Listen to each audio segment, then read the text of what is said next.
marka dalka dibadda arjinaya inaan caafimaadkay ka heli doono anuu xanuunkaygu wuxuu badan yahay feedhaha iyo xubnaha. waa 16 jir ku dhawaad 9 sano ku xanuunsanaya gudaha dalkeena.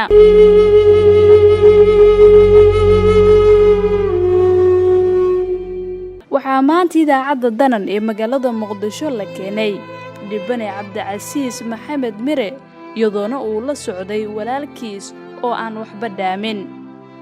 dhibane cabdicasiis maxamed mire oo ay ku adag tahay in si faahfaahsan uga hadlo xanuunka haya iyo dhibaatada uu deriska la ahaa in ka badan 8 sannadood ayaa si kooban uga hadlaya xaaladiisa caafimaad. waxa uuna sheegay in wax looga qaban waayay isbitaalada ku yaala dalka. dhibanaha ayaa si dareen leh shacabka Soomaaliyeed waxa uu uga codsaday in ay ku caawiyaan sidii uu u heli lahaa adeeg caafimaad oo dalka dibadiisa ah. magacaygu waa cabdicasiis maxamed mire walaal loota ilaahay baa mahad iskale maqaadiir ka soo dhacdana ilaahay baa keenay ummadda muslimiinta meel kastay joogaan sida warbaahinno badan ama idaacado badan aan u sheegay oo caalamka gudahaantiisa laygu ogeyay waxaan ka codsanayaa inay soo caawiyaan arrintaasna ay kaalin weyn ka geystaan. ninkan waad u jeedaan waa walaalkay iyo inta taageeraysa oo shaqada la haysana qayb baan u rajaynayaa igoo inta hawshayla wadaba. qodobka aan ka codsanayaa oo aan maanta warbaahinta isugu soo bandhiga waxa uu yahay inay ummadda Soomaaliyeed iga geystaan kaalintaas oo caafimaadka allahaye ay ila galgalaan gudaha dalka Soomaaliya gudahaantii dhakhaatiirtiisa waxba waa iga qaban waayay. marka dalka dibadda arjinaya inaan caafimaadkay ka heli doono adiga inta gulaal gasho allah idin barkay warkoo waa iga dhawaa wabilaahi tawfiiq. anuu xanuunkaygu wuxuu badan yahay feedhaha iyo xubnaha qaarka siruu iga badan yahay xanuunno kaloo yarar sida gaastariga oo ay dhakhaatiir badan waxbay iga dawan waayeen oomateedka oo xoogaa igu daciifa. aduu maanta waxaan leeyahay ummadda Soomaaliyeed meel kastaa joogtaan anigu ma ihi nin Maraykanka ma ihi nin Chinese ma ihi Talyaani waxaana nin Soomaali ah oo waddani ah layla garabgalo hawshaa meel kastoo aad joogtaan. walaalka la dhashay dhibane cabdicasiis maxamed mire ayaa waxa uu ka warbixiyey marxaladihii kala duwanaa ee uu la soo maray wiilka xanuunsanaya isagoona tilmaamay inuu geeyey magaalooyin dhowr ah sida Hargeysa, Garowe iyo kuwo kale kahor inta aanan la keenin caasimadda dalka ee Muqdisho. balse ugu dambeyntii dhakhaatiirta banaadir ay u sheegeen inaana wax looga qaban karin gudaha dalka xanuunka uu la taaxayo walaalkiisa. inanka xanuunsanaya ee codkiisa aad maqasheen ayaan wadaa. inanka waxa weeye Turkiga xamar ayaa keenay meel fog baan ka soo qaaday. Hargeysa waa soo mariyay, Garowe waa soo mariyay, Gaalkacyo waa soo mariyay. insha Allah arrimo dhulka aba waliba soo maray dalweyna diyaarad ka saaray. Turkiga xamar baa hadda keenay.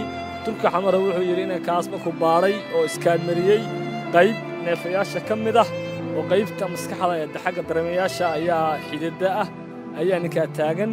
halka kan waxaan kaga qaban karno xidhir ma jirto meelaha yacaan laga sareeya insha Allah hadaad waxa weeye awoodaan yacanaha waxa uga qabtaa. ninkan waxa weeye waa agoon waana raj aabihii waxa Ilaahay baa ka qaaday, hooyadii Ilaahay baa ka qaaday, xooggiisii Allah ka qaaday. anana dad inaafaabanahay wax awooda iyo wax dhaqaale aan hayo ma jirto. inta waxa weeye dad baa soo saaciidayay magaalooyinka jooga. marka maanta la xaruntii Soomaaliya oo caasimadii ah baa maanta keenay. waxaan ka codsanayaa marka ummadda islaamka ah in ninka qof walba waxaad heli karti oo Ilaahay subxaanahu wa ta'aala awoodi karti.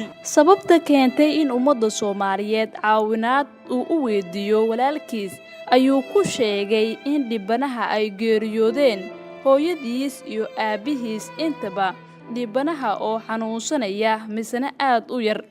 wixii intaa ka dambeeyeyna uu maal iyo muruq ku bixiyey sidii dhibanaha uu u caafimaadi lahaa balse aysan ku guulaysan arrintaas oo uu dadaal dheeraada u galay ugu dambeyntii idaacadda danan ayuu kaga mahad celiyey sida ay ugu shaqaynayso shacabka Soomaaliyeed una baahinayso codadka dadka dhiban isagoona raacinaya halka lagala soo xiriiri karo waxa weeye wuxuu xanuunsanayay ninka ilaa 9 ilaa 10 sano 16 jir weeye isagoo adigu waxa weeye wiil yar ayaa la haleelay dabeel aabihiisa dhintay hooyadiisa dhimatay uu dayacmay uu iska baaba'ay noloshiisa baa xumaatay xaaladdu markii dambe waxay gaadhay in naftiisa istilo hadda waxaan u soo kaxeeyay oo aan sababta ayuu kaliftay inaan ummadda u soo bandhigo naftiisii wuxuu markaa dambe istilaya dabeella waxay kaliftay intuu istili lahaa ummadda yacnaha insha Allah yacna lambarkayga aniga waxa weeye waa lambar 3 ونمبر 3 كنتوني 8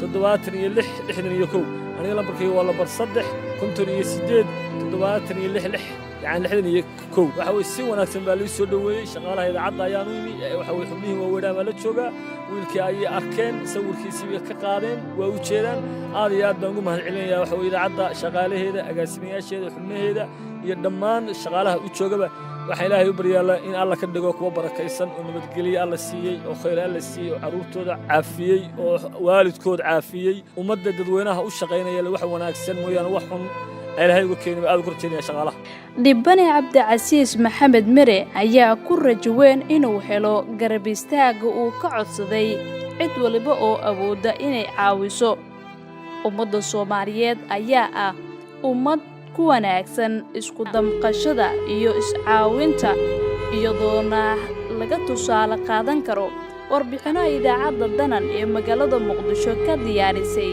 dhibanayaal Soomaaliyeed iyo falcelintii ay ka sameeyeen shacabka Soomaaliyeed